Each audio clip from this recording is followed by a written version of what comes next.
synode pour le Moyen-Orient. L'ouverture à Rome avec la célébration solennelle dans la basilique Saint-Pierre. Abana Notre Père. Une exposition et un espace culturel à quelques pas du Vatican pour un regard sur les chrétiens du Moyen-Orient. Benoît XVI, pèlerin en Terre Sainte. Le vidéo documentaire produit par le Franciscan Media Center en collaboration avec le Centro Televisivo Vaticano a été présenté ces derniers jours à Rome et offert en cadeau à tous les participants au synode. Dans sa première édition, il est disponible en italien, anglais et arabe. Le synode et les attentes des chrétiens de Terre Sainte. Voix de Jérusalem. Les nouvelles du synode aussi en hébreu. Hanna Benkowski les traduit pour Radio Vatican. Ce qu'elle attend, comme juive, de l'événement historique de Rome. Alors qu'une litanie solennelle, la prière des Laudes Regiae, invoque l'intercession des saints d'Orient et d'Occident, les 167 pères synodaux font leur entrée dans la basilique Saint-Pierre. C'est ici que Benoît XVI, le dimanche 10 octobre, a présidé la solennelle célébration eucharistique qui a ouvert officiellement l'assemblée spéciale du synode des évêques pour le Moyen-Orient. Ainsi ont débuté les 2 semaines de travaux intenses pour connaître, discuter et réfléchir sur cette petite partie de l'Église, environ 3 millions de catholiques, en tout 14 millions de chrétiens, qui vit au Moyen-Orient, une région, on le sait bien, dont la situation politique est complexe et agitée. C'est la première fois que les évêques du Moyen-Orient se réunissent en assemblée synodale. Ils sont venus à Rome d'une vaste région qui va de l'Égypte à la Turquie, de l'Iran à l'Israël et au territoire palestinien, en passant par les pays du Golfe, l'Irak, le Liban, la Syrie, la Jordanie et le Chypre. Ils sont ici pour représenter une portion du peuple de Dieu précieuse et aimée, comme l'a défini le pape au début de son homélie, dans laquelle il souligne que le but de ces assises synodales est avant tout pastoral. L'objectif ecclésial de l'Assemblée sera de raviver la communion de l'Église catholique au Moyen-Orient, surtout à l'intérieur de chaque Église et donc aussi dans les rapports avec les autres Églises. Communion et témoignage est le thème même du synode.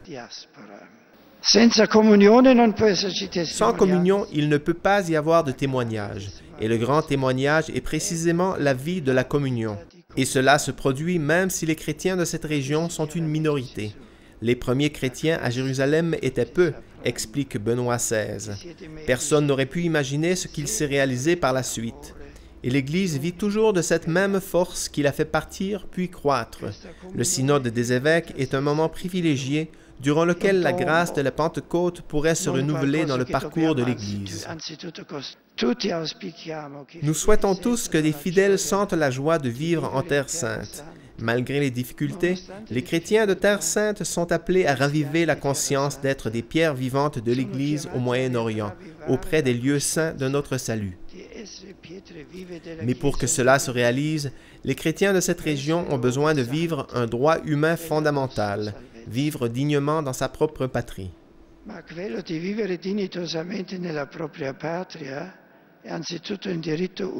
C'est pourquoi il faut favoriser les conditions de paix et de justice, indispensables pour un développement harmonieux de tous les habitants de la région.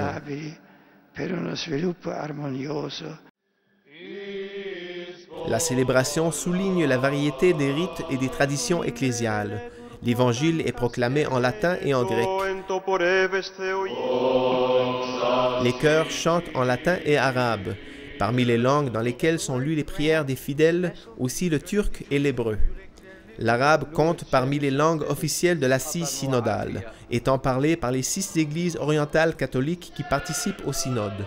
L'Église copte, syrienne, grecque melkite, maronite, chaldéenne et arménienne. Dieu saint, Dieu fort, Dieu immortel, aie pitié de nous. Le trisagion chanté en syriaque, grec, arabe et latin conclut le chœur papal de la basilique du Vatican, qui a ouvert l'assemblée spéciale du synode des évêques pour le Moyen-Orient. Simplicité et solennité d'une Église qui cherche communion et unité, et qui, à cette fin, s'arrêtera jusqu'au 24 octobre pour réfléchir sur son présent et son futur, se confiant à la direction et à l'action de l'Esprit Saint. Abana Notre Père, regard sur les chrétiens du Moyen-Orient. Israël, territoire palestinien, Iran et Émirats. Un voyage dans la terre des origines, à travers les images du photographe Fabio Proverbio. L'ouverture du synode sur le Moyen-Orient à Rome a aussi été une occasion de rencontres culturelles et de dialogue pour tous. Conscients des difficultés auxquelles font face les chrétiens au Moyen-Orient, évêques et prêtres des patriarcats, des diocèses du Moyen-Orient et de la curie romaine se sont donné rendez-vous à la fin de la première journée de travaux synodaux pour inaugurer l'espace culturel promu par les éditions Terra Santa de la Custodie de la Terre Sainte, dans la salle de la Fondation Pie X. C'est la première de plusieurs rencontres qui accompagneront le déroulement de l'Assemblée spéciale du Synode. 2 semaines de débats et d'approfondissement pour se rappeler, comme l'a souligné le custode de Terre Sainte, Père Pier Battista Pizzaballa, qu'au Moyen-Orient, il n'y a pas seulement conflits, lacérations, blessures, divisions et problèmes, mais aussi vitalité, richesse, racines, sens d'appartenance et identité. Était présent à l'événement le secrétaire général du synode, Monseigneur Nicolas Eterovitch, le patriarche latin de Jérusalem, sa béatitude Monseigneur Fouad Toile, et le directeur de la salle de presse du Saint-Siège, Père Federico Lombardi, mais aussi nombreux spectateurs et journalistes. Cette exposition, ce lieu dans le cœur de la ville de Rome, à 2 pas du Vatican, voudrait être justement un lieu de service aux églises de Terre Sainte, pour être le plus près possible du cœur de la Terre Sainte. L'exposition aura un caractère itinérant dans toute l'Italie, la première étape après Rome, Pavia. Institutions, organismes ecclésiaux et organisations culturelles peuvent l'inviter à venir sur leur propre lieu. Intérêt et participation. Pour le custode de Terre Sainte, les initiatives qui se dérouleront en parallèle avec le synode sont l'occasion pour faire connaître la réalité de la Terre Sainte dans ses aspects de souffrance, mais aussi de force. Je souhaite que ce synode sera l'occasion pour faire connaître non seulement les problèmes, mais aussi la beauté et la richesse des églises de Terre Sainte. Enfin, des remerciements ont été adressés au Saint-Père pour l'Eucharistie présidée en communion avec les évêques membres du synode, et l'arrivée, vers la fin de l'inauguration de l'exposition, du secrétaire général du synode, son Excellence Monseigneur Nicolas Eterovitch. C'est la première fois dans l'histoire que tous les évêques du Moyen-Orient se rencontrent à Rome autour du successeur de l'apôtre Pierre pour discuter des défis, ils sont nombreux, mais aussi de l'espérance qui reste vivante. Parce qu'il est vivant, le Seigneur qui nous a promis, « Ne crains pas, petit troupeau, je suis avec vous jusqu'à la fin du monde. »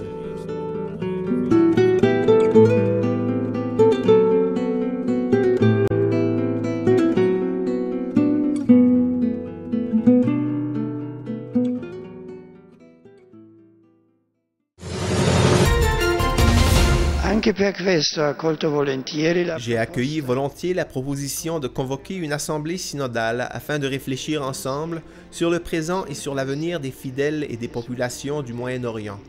Aussi parce que pendant mon voyage en Terre Sainte, j'ai pu connaître de près les joies et les préoccupations des communautés chrétiennes.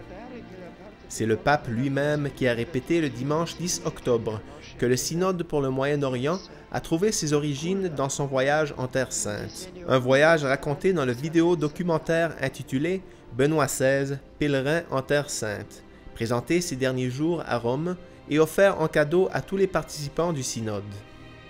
Le DVD, produit par le Franciscan Media Center, en collaboration avec le Centre télévisé du Vatican, est disponible dans sa première édition en italien, anglais et arabe.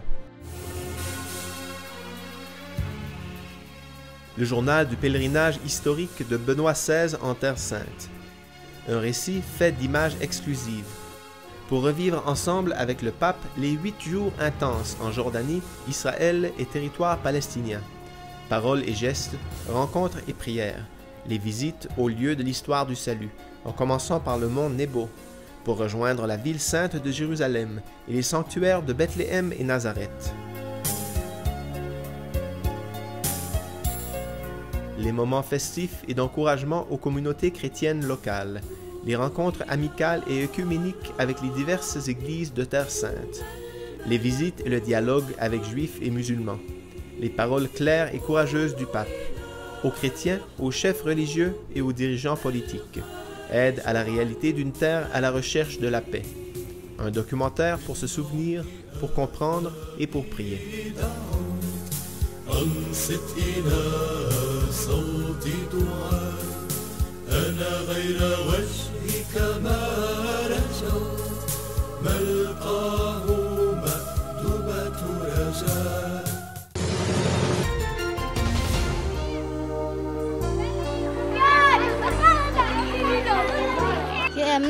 Oui, j'ai entendu parler du synode. Le pape a convoqué les évêques pour étudier les questions des chrétiens ici au Moyen-Orient. Nous espérons qu'ils réussiront à améliorer la situation des chrétiens dans cette région. J'espère que les chrétiens de Terre Sainte croient en cet instrumentum. Je sais que les prêtres et patriarches sont allés se rencontrer à Rome pour en discuter. Ce synode touche les problèmes que nous vivons chaque jour, comme la coexistence entre religions, l'occupation et la vie sociale. Nous espérons qu'il réussira à résoudre ces problèmes. J'ai entendu parler du synode de manière générale. En particulier, je m'informe sur l'Internet. J'espère que ce synode portera des fruits positifs pour les chrétiens de la Terre Sainte et du Moyen-Orient. Nous espérons qu'il nous apportera un soutien moral. Nous ne demandons pas de soutien matériel. Comment sera mis en pratique le document qui sortira du synode pour nous aider à résoudre les problèmes? Les jeunes ici se demandent quel avenir ils auront dans ce pays. Nous attendons ce qui sortira du synode et ses conséquences. Nous espérons que la rédaction du document ne demandera pas trop de temps, parce que parfois, des mois ou des années peuvent être nécessaires. Mais nous espérons aussi qu'une fois le synode terminé et le document rédigé, il y aura des résultats concrets pour pouvoir résoudre la situation difficile que nous vivons.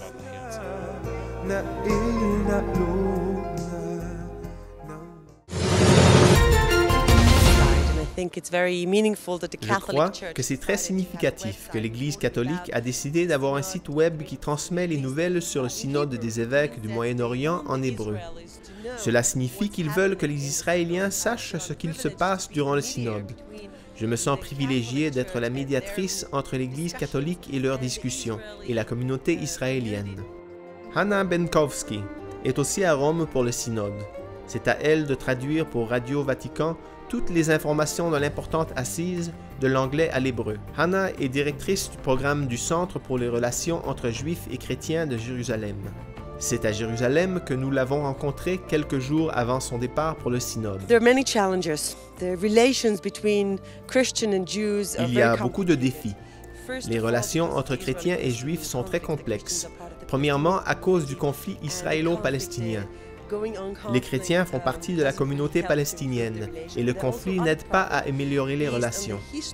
Mais il y a aussi d'autres problèmes basés sur l'histoire et les problèmes théologiques. Je pense que dans ma génération, le temps est arrivé pour affronter ces défis et surmonter ces difficultés. Il y a beaucoup de préjugés, beaucoup de stéréotypes. Les gens n'en savent pas assez sur les autres. Et cela n'importe pas si l'autre est un musulman, un chrétien ou un juif. Les gens pensent qu'ils savent, mais en pratique, ils ne comprennent pas vraiment l'autre. Comme juive, je pense que le synode peut aider en comprenant la réalité ici dans la Terre Sainte, qui n'est peut-être pas une réalité facile pour les chrétiens. Car la majorité des gens qui vivent ici sont juifs. La majorité des Juifs ne sont pas au courant des changements dans l'Église catholique. Peut-être que quelques-uns ont entendu parler de Nostra Aetate, mais ils ne voient pas les implications des changements dans l'Église. Je voudrais favoriser une plus grande conscience de ces changements. Je voudrais informer les Israéliens que l'Église fait des grands pas vers les Juifs, voyant le judaïsme comme une grande sœur. Malheureusement, ils n'en sont pas encore assez conscients. Et ils ont encore un long chemin avant d'accepter et comprendre le grand pas que prend l'Église.